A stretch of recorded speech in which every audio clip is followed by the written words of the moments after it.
Todas as vezes que nós, pais, vamos ensinar as coisas certas para os nossos filhos, vamos discipliná-los nos momentos corretos, vamos resgatá-los para ensinos verdadeiros, todas as vezes que nesses momentos nós o fazemos com a ira do homem,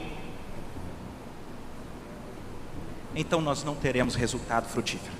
Por exemplo, Tiago 1, capítulo 20, a ira do homem, ela não produz a justiça de Deus.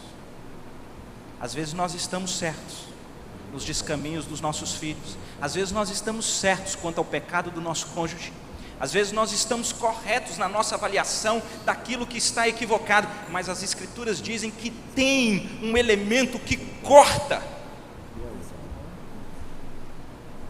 aquele fruto de um ensino, de uma disciplina de coisas corretas, e o elemento que corta se chama a ira do homem. E eu naturalmente estou lembrando dessa história, porque no final, rapidamente, ela veio falar comigo, e ao tempo em que ela agradecia a presença e o ter ido ali na escola, ela dizia: esse último ponto é o meu problema. Esse último ponto é o meu problema. E ali terminou, foi embora, não conversei, não tem maiores detalhes sobre a vida dela. Mas essas coisas acontecem e elas fazem a gente pensar, não é verdade? Que problema é esse? Que problema é esse que é capaz de pegar gente que tem um excelente discernimento de caminho, de vida, de princípios? Que caminho é esse que pode pegar gente que tem conhecimento da palavra, tem conhecimento de Deus e consegue minar, dominar e muitas das vezes impedir ou cortar os efeitos dos frutos da justiça de Deus? Que negócio é esse? E a ira, é a ira. Esse é o tema que eu queria conversar um pouco com os irmãos hoje e no domingo que vem, se Deus assim permitir. O problema é que quando você começa a estudar esse tema da ira nas Escrituras, ele não é simples não, viu gente? Não é simples. E eu fui ficando cada vez com mais dúvida. Porque ira na Bíblia é mandamento? Aí você fica numa situação difícil. E você tem um estudo que não é muito simples a respeito da ira. E eu cheguei à seguinte conclusão: sabe por que o estudo da ira não é tão simples nas Escrituras? Me parece que é porque essa palavra ira, para nós, ela abrange um espectro semântico muito grande. Ou seja, nós usamos a palavra ira na nossa língua para significar muita coisa. E na nossa tradução bíblica é assim. Você vai ter, por exemplo, em Efésios, no capítulo 4, o versículo 26, ele vai dizer: irai-vos e não pequeis. Só que você continua lendo, no mesmo capítulo, na mesma sequência, versículo 31, ele diz: longe de vós toda ira. Irai-vos, mas não irai-vos. É isso aí. Esse é o grau da dificuldade do tema. E então, eu queria começar apresentando, e eles estão arrumando aqui a minha apresentação, que eles falaram: está errado, não está certo, e troca versículo, e mexe, mas está ficando bom. Na verdade, é porque eu tenho muitos versículos que eu queria passear com os irmãos, mas como eu disse que a gente vai voltar nisso tudo no domingo que vem, não tem problema. Nós vamos começar aqui, eu vou pegar a minha colinha, tá joia, não tem problema não. Normalmente, quando vem a minha esposa aqui, o dela pega, o meu não. Esse é o problema. Esse é o problema. É porque o PowerPoint dela é bonitinho, vem pulando. O meu era só o texto, não tem nada. Vou abrir aqui. Peraí.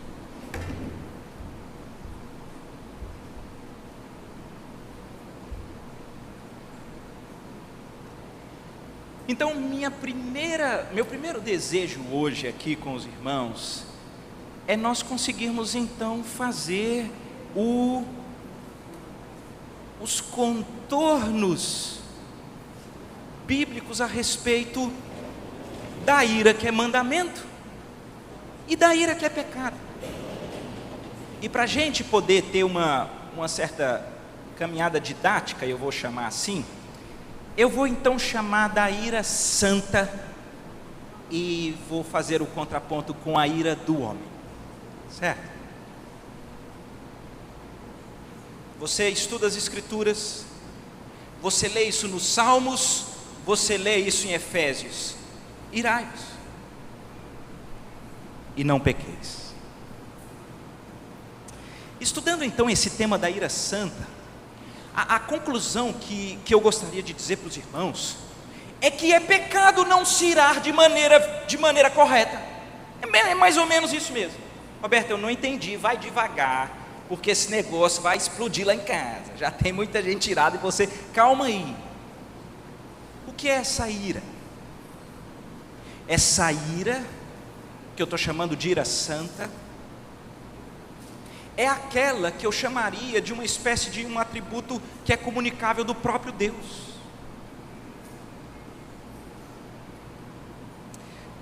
Deixa eu tentar fazer um raciocínio aqui com vocês. A ira é uma resposta que você tem quando algo ou alguém que você ama está sendo atingido.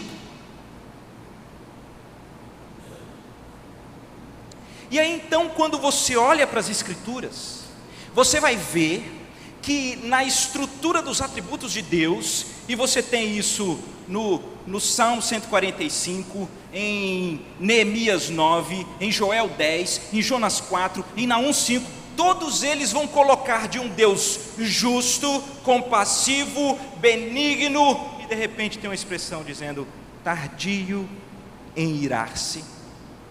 Tardio em irar-se.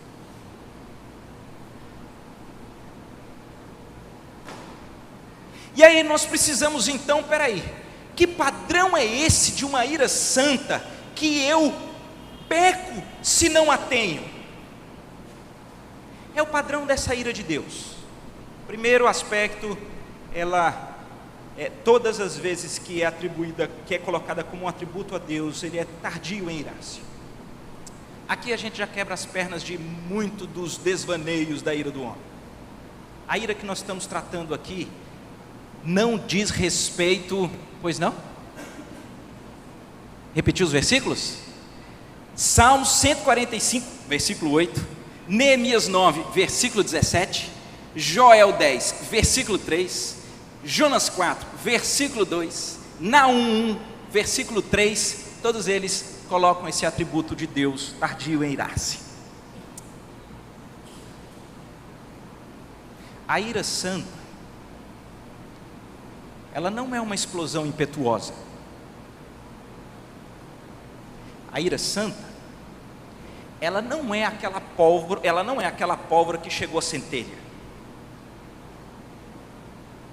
A ira santa, ela é tardia, ou em outras palavras, a ira santa, nós podemos chamá-la de uma indignação amadurecida.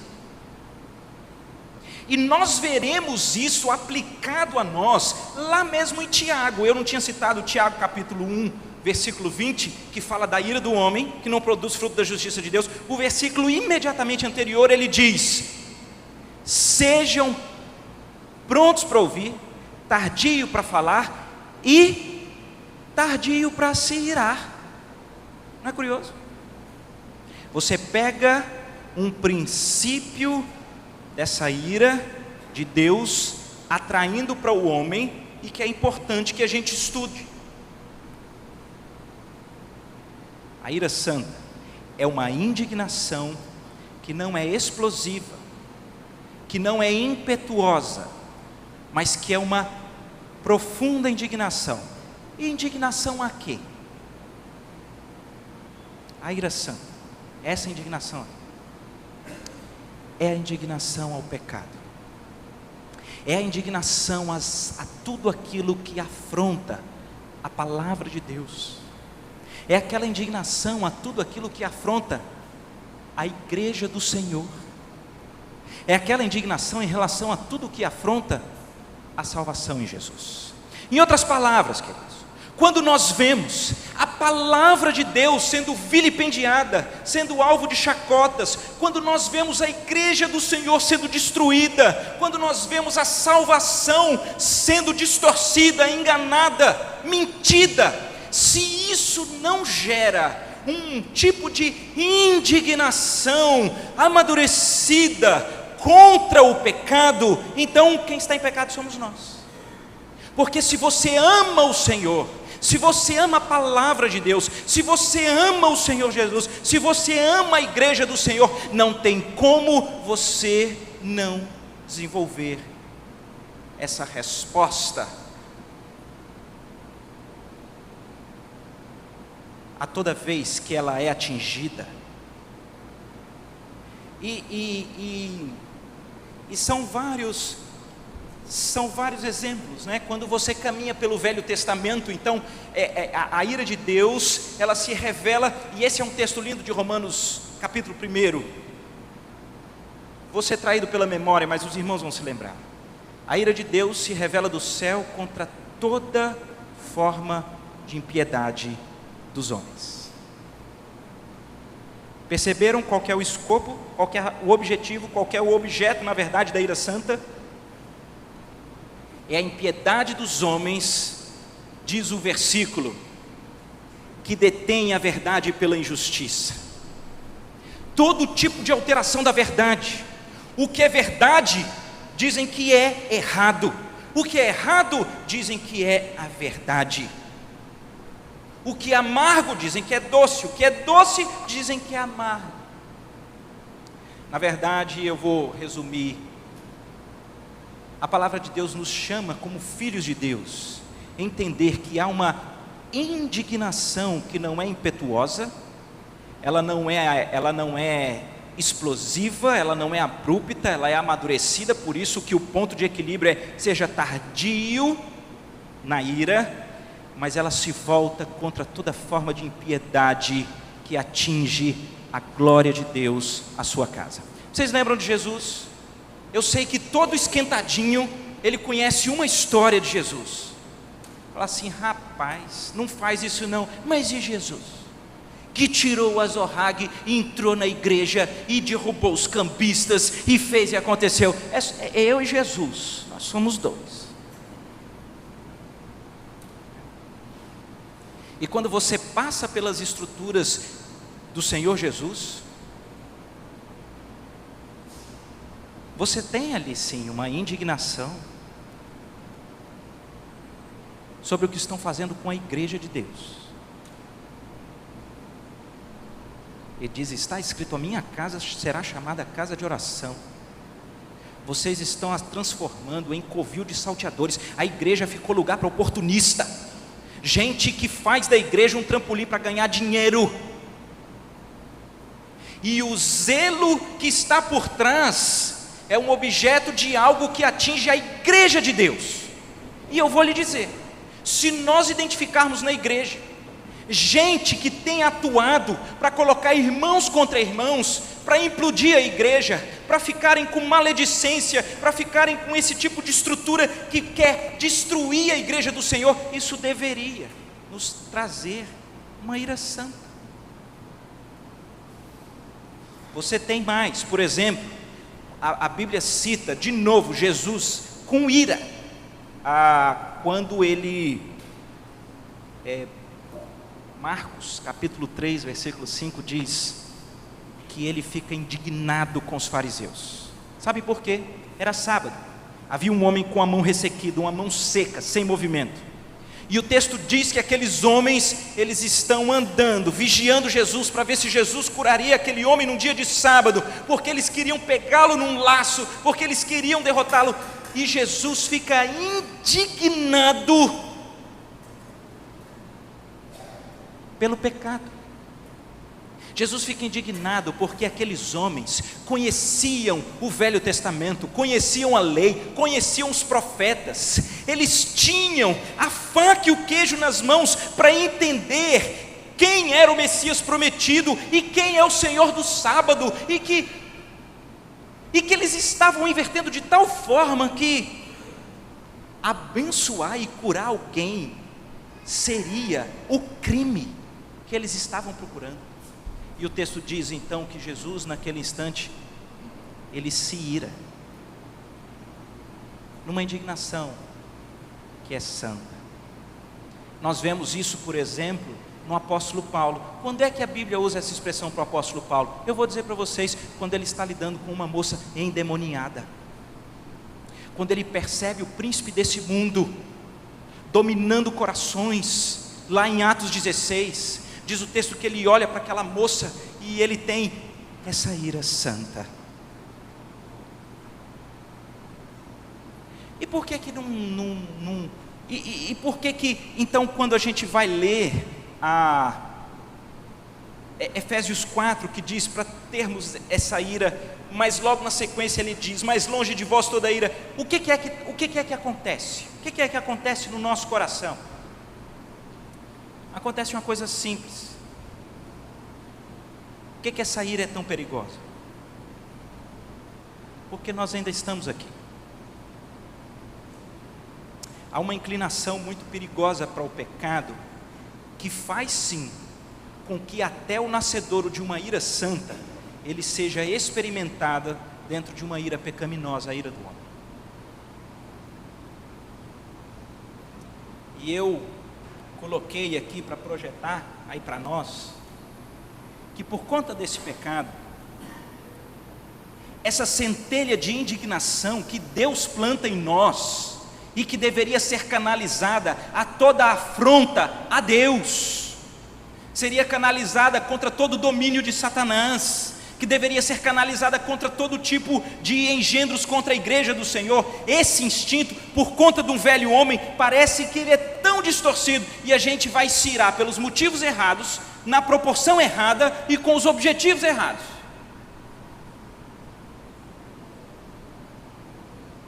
E eu não sei aqui, seria bom se a gente tivesse tempo para falar assim, vamos ter agora um momento de testemunho. Vem aqui à frente quem já se irou e sabe que foi uma ira santa legítima.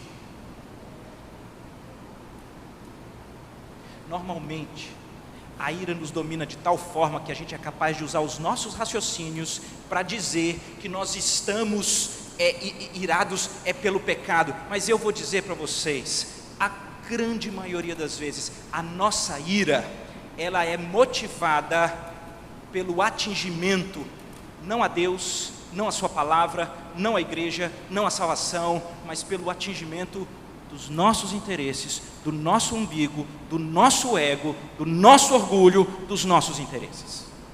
E às vezes pode parecer na sua mente que é algo que está próximo, mas se você for honesto com você, os motivos, na maioria das vezes, eles são completamente equivocados. Não sei se acontece com vocês, por exemplo, eu fico irado com os meus filhos, mas eu falo, é ira santa, que esses meninos... Tem uma coisa que me revelou um negócio muito curioso do meu coração.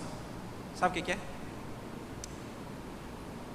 Eu tenho sim uma tristeza, né? Eu tenho essa indignação ali no pecado dos meus filhos, mas quando os outros ficam sabendo, ou quando eu fico sabendo é pelos outros, ou quando gente muito próxima a mim vê o pecado deles, a minha ira se multiplica. Se os meus filhos me desobedecem, eu não fico feliz, mas se eles me desobedecem na frente dos meus irmãos, a minha ira é muito maior.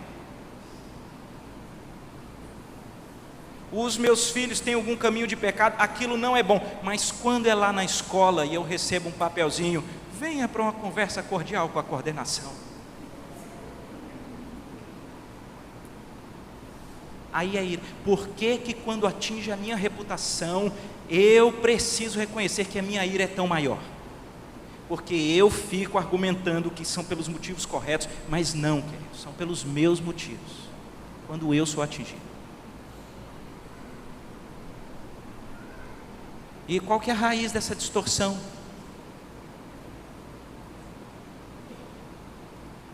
Se são os motivos errados, é a desproporção. Quanto mais a coisa toma vulto para me atingir,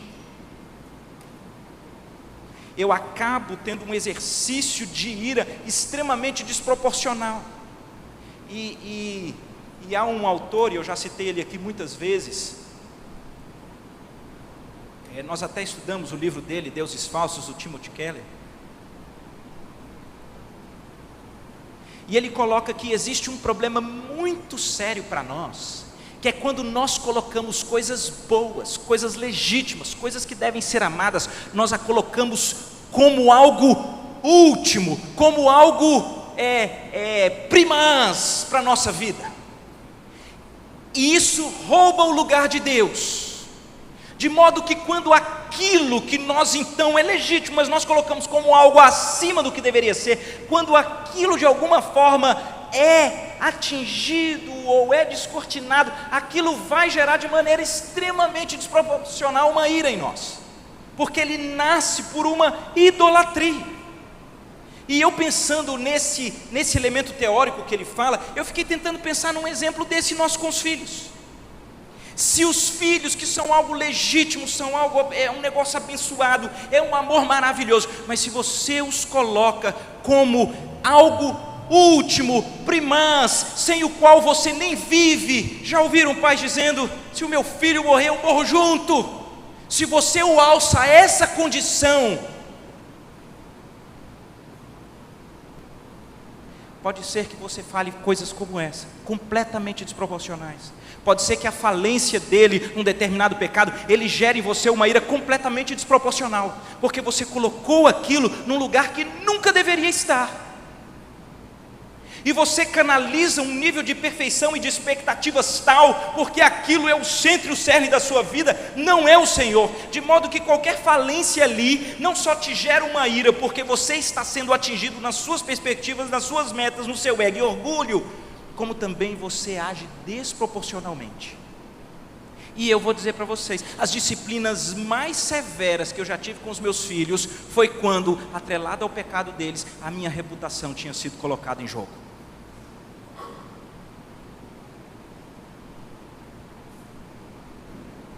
E é assim, sabe aquele típico caso, né, do cara ou da mulher, da moça que fala assim: se você terminar um namoro comigo, eu vou me perder, eu vou me matar. Percebe a desproporção? É um desencadeamento de uma resposta a algo que você ama, que é atingido, mas que não é santa, porque não é o pecado, não é Deus, não é sua igreja, não é a salvação, são os seus interesses. Mas você transformou o objeto daquele interesse em algo tão grande que o seu ímpeto de ira, ele é completamente desproporcional.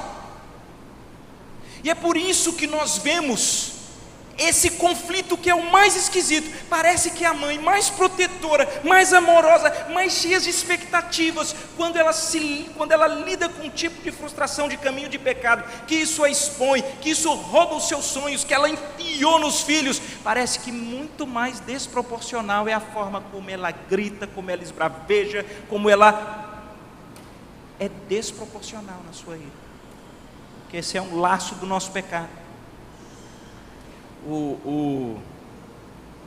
Ouvi um pastor contando, eu tenho agora só um minuto, então eu tenho que terminar com essa história. Eu ouvi um pastor dizendo que aconteceu uma coincidência no ministério dele, e a coincidência foi que num mesmo período histórico ele aconselhava duas mulheres que lidavam com o mesmo problema, filhos adolescentes que estavam desviados em caminhos maus, e que o próprio pastor concordava que grande culpa daqueles desvios dizia respeito a uma omissão do pai.